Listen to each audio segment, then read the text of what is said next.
and full-size paper and foam and a stuff called C90 which we spray onto the trees. We lay it down on top of this teram and foam up all the sides and the grasses and everything. It takes about, for a set this size, it probably took about 8 hours to put it down. That's rain. We've got this fake snow brought in by these mad guys who sort of pretend snow for a living. And they basically spray the ground with this tiny little, they're like bits of paper, chewed up bits of paper. So they kind of glorified litterbugs really. They just drop paper all over the shop. And it looks fantastic though. And the weird thing is when you go there on a day like this, you can probably see it's hot, sunny day. When you walk onto set and there's kind of white snow around, you start to feel kind of cold. It's really odd. No, it's great. It's great fun. I walked onto set last night, and you sort of feel cold immediately just looking at it. I don't know if you felt the same, but it doesn't matter that it's July. You just get this sort of sense of it being, cold. These are the snow blankets that we use. It's actually used for upholsterers, which they've put inside sofas and things. And down here for the icicles, it's just like the wrappers you get on flowers. It's just plastic, but on camera it just looks like ice, especially when you're filming at night. Stick that back in there. The snow on top of here, use a combination of snows. There's foam, stuff called full-size snow, which is just paper. Look a bit of it here. It's just chewed up paper. And then underneath that we have stuff called teram, which is actually used to stop weeds.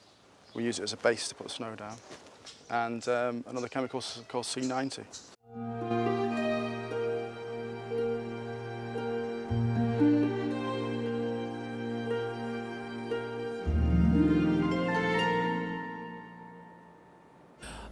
Well, on a day like today, it can obviously be very hot because we're filming middle of July and we've got 3 or 4 layers on.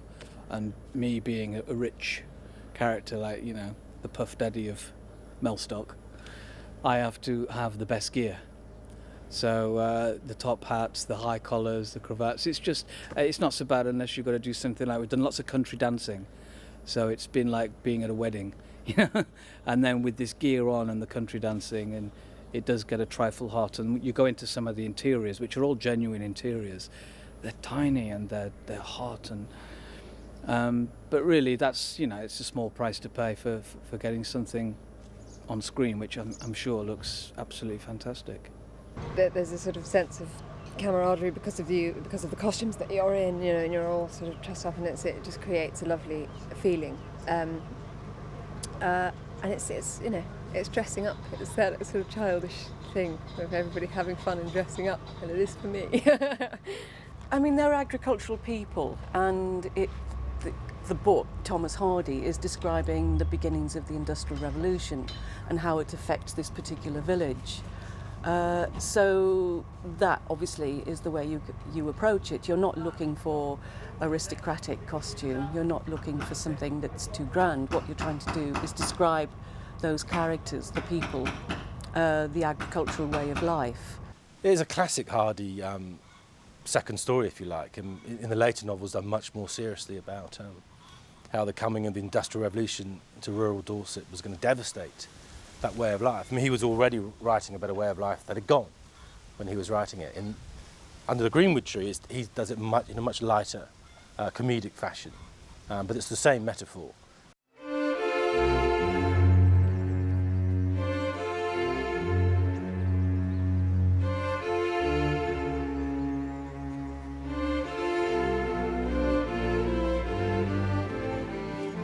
Tis a thing of curious beauty. Lord, if I know what it do. Go on, tell me about the choir. Some of the younger members have been talking of not going quite so quietly, Reuben. 'Tis not for us to decide which way it goes. I'll not have it said Mellstock Choir stood in the way of progress. Father, it's a party, is it not? I believe that was the plan, son. Then we'll have dancing and singing of our own. The whole film is going to be shot on the island of Jersey at Hampton Country Life Museum. We have the parsonage, we've got fancy days lodgings, we've got the schoolroom, we have stabling, we've got the Dewey's house, we have the cobblers, and then we've got various little valleys and woodlands and bits and pieces as well as that, and of course the exterior of the church, which we built here.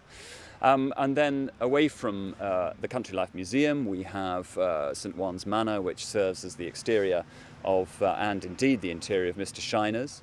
We're building an interior of a church elsewhere, actually within a derelict church as it happens.